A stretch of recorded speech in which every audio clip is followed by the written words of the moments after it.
భాగం. గుమ్మంలో అడుగుపెట్టిన ఇషిత చెవుల్లో మారిపోయింది. మోక్ష్ నేను 2 సంవత్సరాల నుంచి ప్రేమించుకుంటున్నామన్న రక్ష మాట. ఆ మాట వినటమే తన మనసు మరోసారి విరిగిపోయి విరక్తిగా నవ్వుకొని తప్పదు అన్నట్టు లోపలికి వచ్చేసింది. ఇంతలో రక్షిత గారు తేరుకొని, ఏం మాట్లాడుతున్నావు రక్ష? నువ్వు భ్రమపడుతున్నావు అని మోక్షిత్ వైపు సీరియస్ గా చూస్తూ, నీ ఫ్రెండ్ ఏదేదో మాట్లాడుతుంటే నువ్వెందుకురా సైలెంట్ గా ఉన్నావు?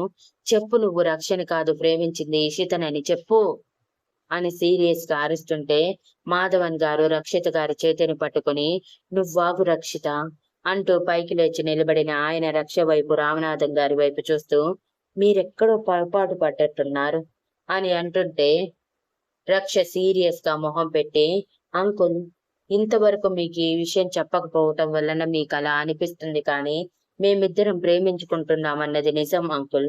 కావాలంటే మోక్షని అడగండి అంటూ మోక్షిత్ వైపు చాలా సీరియస్ గా చూసింది.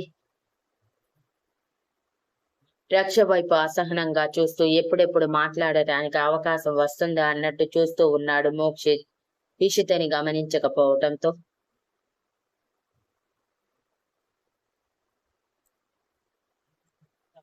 అవకాశం రావటమే మోక్షిత్ చాలా సీరియస్ గా రక్ష వైపు చూస్తూ, ఇదంతా ఇప్పుడు నువ్వెందుకు చెప్తున్నావు రక్ష? నేను నీకు చెప్పాను కదా ఆల్రెడీ, నేను నిదానంగా నా ఇంట్లో వాళ్ళకి మన విషయం చెప్తానని. ఇప్పుడు ఇదంతా చెప్పి ఏం ప్రూవ్ చేయాలనుకుంటున్నావు అని సీరియస్ అవుతూ, మమ్మీ, నువ్వు తన మాటలు పట్టించుకోకు, నేను తర్వాత అసలు విషయం చెప్తాను అంటూ ఆపుతుంటే, ఇషిత నవ్వుతూ, ఎందుకు మోక్ష ఇంకా ఆంటీ దగ్గర దాచటం? నువ్వు రక్ష ప్రేమించుకున్నారు కదా, అదే విషయం ఆంటీకి తెలిస్తే మీకు ఇంకా త్వరగా పెళ్ళైపోతుంది కదా అని కళ్ళు ఎగరేస్తూ అంది, పెదవుల మీద చిరునవ్వు తెచ్చిపెట్టుకుని. ఇషు అంటూ మోక్ష్ ఇషిత వైపు సీరియస్ గా చూస్తుంటే, రక్షిత గారు, ఇషిత, నువ్వు సైలెంట్ గా ఉండు, నేను మాట్లాడుతున్నాను కదా, వీళ్ళందరూ వెళ్ళాక మనం మాట్లాడుకుందాం అంటూ అరిచి చెప్పి రామనాథం గారికి చేతులు జోడించి, క్షమించండి, ఇంత సడన్ గా ఈ విషయం తెలియటంతో ఎలా రియాక్ట్ అవ్వాలో తెలియటం లేదు. మా నిర్ణయం మేము రేపు చెప్తాము, ఇప్పటికి మీరు వెళ్ళండి అని మొహానే చెప్పారు.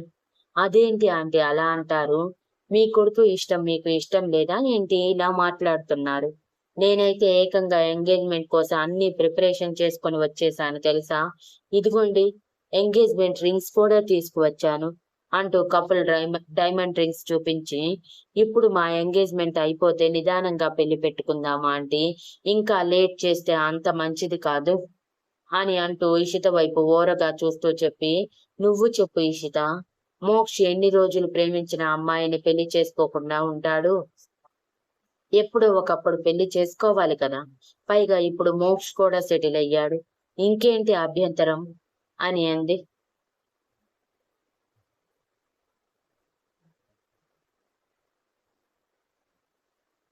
తలదించుకున్న శక్తిని చూసి కళ్ళు చిన్నవి చేసిన రుద్ర, ఇప్పటి వరకు ఏది జరగలేదని చెప్పి సడన్ గా ఎందుకే తలదించుకున్నావు? తలెత్తు అని అరుస్తూనే, ఏదీ జరగలేదు కదా శక్తి, నిజం చెప్పు ప్లీజ్ అని అడిగాడు.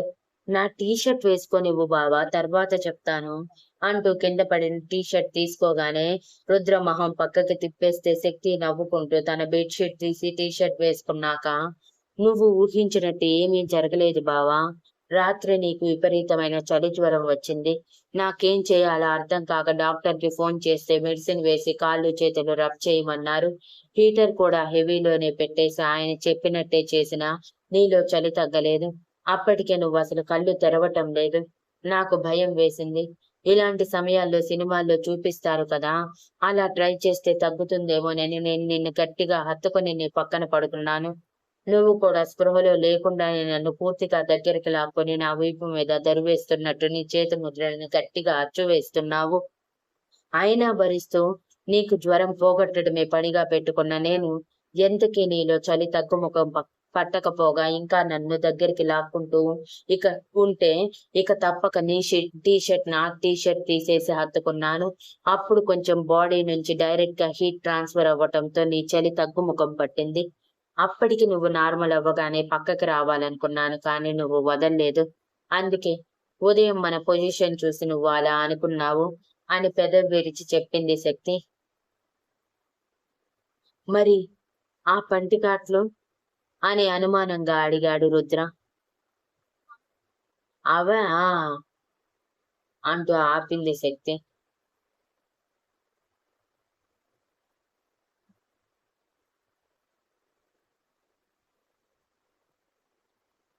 అవి జస్ట్ నీలో హార్మోన్ ఇన్‌బ్యాలెన్స్ వలన పెట్టిన ఘాట్లులే బావా! మొగుడు పెళ్ళాలు చల్లని రాత్రిలో వెచ్చదనం కోసం ఎదురు చూస్తున్న క్షణంలో ఒంట్లో హార్మోన్స్ నార్మల్‌గా బిహేవ్ చేస్తాయా ఏంటి? అలా నీ ఒంట్లో హార్మోన్స్ నా టచ్ వల్ల పాడైపోయి నా మీద విజృంభించమని చెప్పాయి. నువ్వు మత్తులో ఇదిగో ఇలా గాయాలు చేశావు అంటూ టీ షర్ట్ కిందకి దింపి ఎడమ గుండెల వైపు గుండెల మీద రుద్ర పెట్టిన పంటి గుర్తు చూపిస్తూ చెప్పి, ఇవన్నీ ఇద్దరికి స్వీట్ మెమరీస్ గా మిగిలిపోతాయిలే బావా, పట్టించుకోకు. నాకైతే నైట్ మొత్తం భలే నచ్చేసింది.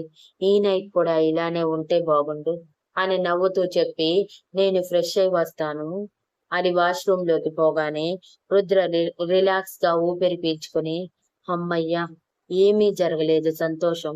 పొరపాటైన ఏదైనా జరిగి ఉంటే రేపు శక్తి తల్లిదండ్రులకి సమాధానం చెప్పలేక తలదించుకునేవాడిని అని తనలో తానే అనుకున్నాడు. శక్తి ఫ్రెష్ అయి టవల్ చుట్టుకొని బయటికి రాగానే రుద్ర తన వైపు చూపు తిప్పకుండా సైలెంట్ గా టవల్ తీసుకుని వాష్రూమ్ లోకి వెళ్తుంటే, ఎన్నిసార్లు చెప్పినా అర్థం కాదా బావా నీకు? రాత్రి ఇలా స్నానం చేసే ఫీవర్ తెచ్చుకున్నావు అనగానే రుద్ర కళ్ళు చిన్నవి చేసి, నేను స్నానం చేశానా నిన్న అని అడిగాడు. చేయలేదనుకో, కానీ చెయ్యాలనుకున్నావు కదా, అందుకే జ్వరం వచ్చింది అని శక్తి అమాయకంగా మొహం పెట్టి చెప్పి, మళ్ళీ చెప్తున్నాను, నీకు స్పాంజ్ బాత్ చేయించమంటే నేను చేయిస్తాను, కానీ ఇలా తడవకు బావా. మళ్ళీ జ్వరం వస్తే ఈసారి నేను నిన్ను ఆపను. నన్ను పూర్తిగా నీ సొంతం చేసుకునేంత వరకు నేను నిన్ను రెచ్చగొడతాను, తర్వాత నీ ఇష్టం అని అల్లరిగా అంది. నిజంగానే అలా స్పృహలో లేకుండానే అంతా జరిగిపోతుందేమో అని భయపడిన రుద్ర, సరే సరేలే, నేనేమీ స్నానం చేయను, మొహం కడుక్కొని వచ్చేస్తాను అని వాష్రూమ్ లోకి వెళ్లి డోర్ క్లోజ్ చేసుకుంటే శక్తి నవ్వుకుంటూ, ఆడపిల్లలా ఎలా భయపడుతున్నాడో చూడు, బావని మావయ్యకి చూపించాలి.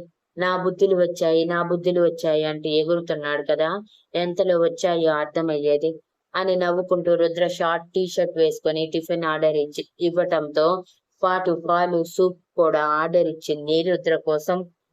వాష్రూమ్ నుంచి బయటికి వచ్చిన రుద్ర తన బట్టల్లో ఉన్న శక్తిని చూసి ఎలా ఫీల్ అయ్యాడు మీరు గెస్ చేసుకోండి ఫ్రెండ్స్.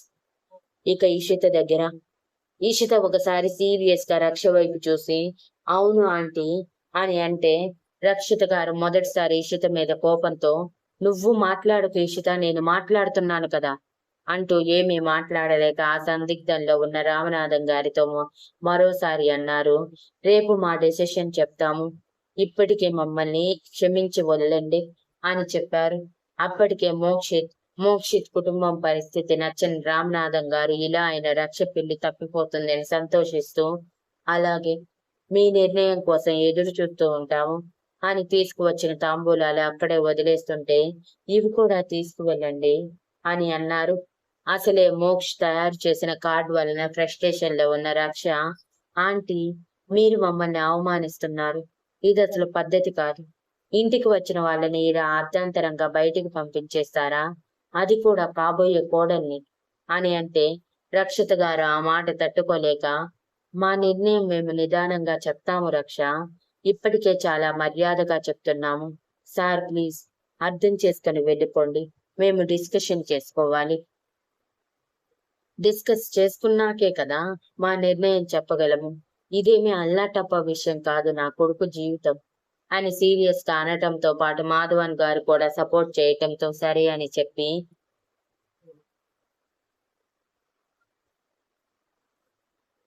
రక్షతో, ఏమీ మాట్లాడద్దు రక్ష, ఏమైనా మాట్లాడితే నువ్వే నీ పరువు పోగొట్టుకుంటావు, రేపటి రోజు నువ్వు ఈ ఇంటి కోడలిగా రావాల్సిన దానివి, అటువంటిది ఇప్పుడు నువ్వు నీ పొగరు చూపిస్తే నిన్ను అసలు వీళ్ళు లెక్క చేస్తారా, పదరక్ష మళ్ళీ వద్దాము అంటూ రాకేష్ కూడా వాళ్ళ మాటలకి కోపంగా ఉండటంతో వాళ్ళ మీదకి నోరెత్తేలోపు తీసుకువెళ్లిపోయారు వాళ్ళు తీసుకువచ్చిన తాంబూలాలతో సహా.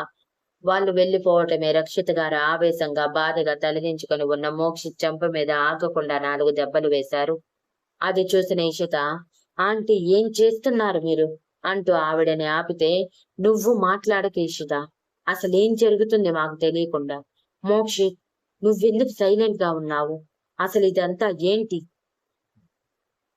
నువ్వు ఇషితని కదా ప్రేమించింది.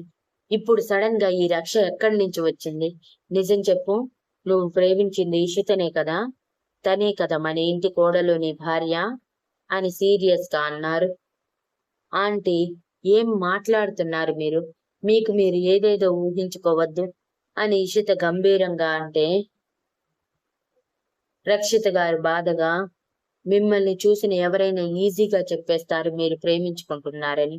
మరి మీకెందుకు అర్థం కాలేదు అని మోక్షిత్ వైపు చూస్తే, మోక్షిత్ కూడా, లేదు మమ్మీ, మేము జస్ట్ బెస్ట్ ఫ్రెండ్స్ మాత్రమే అని సీరియస్ గా ఇషిత వైపు చూస్తూ చెప్పి, ఇప్పుడు నువ్వు రక్ష నన్ను ప్రేమిస్తుంది, నేను రక్షను ప్రేమిస్తున్నానన్న విషయం బయట పెట్టాల్సిన అవసరం ఏమొచ్చింది ఇషు? నేను మాట్లాడుతున్నాను కదా అని అంటే, ఇషిత భుజాలు ఎగరేసి, తను నన్ను అడిగింది, నేను సమాధానం చెప్పాను. నన్ను ఇన్వాల్వ్ చేయకపోతే నేను కూడా ఇన్వాల్వ్ కానని నీకు తెలుసు. అనవసరంగా నన్ను అరవకు అని రక్షిత గారి వైపు చూస్తూ, దేవుడు ఎవరిని ఎవరికి ముడిపెట్టాలో ముందుగానే రాసి పెడతాడంట ఆంటీ. అలా మోక్షిత్ కి రక్షకి ముడి పెట్టేశాడు. నాకు ఎక్కడో ఒక చోట హ్యాండ్సమ్ గా ఉండే ఉంటాడు.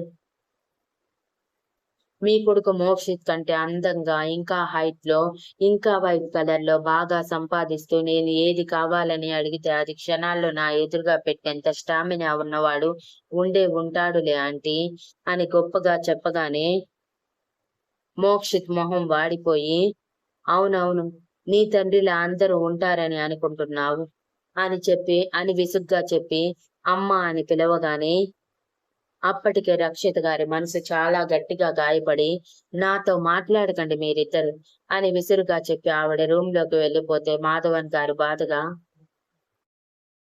నిన్ను మా ఇంటి కోడల్ని చేసుకోవాలని అనుకున్నాము ఇషు.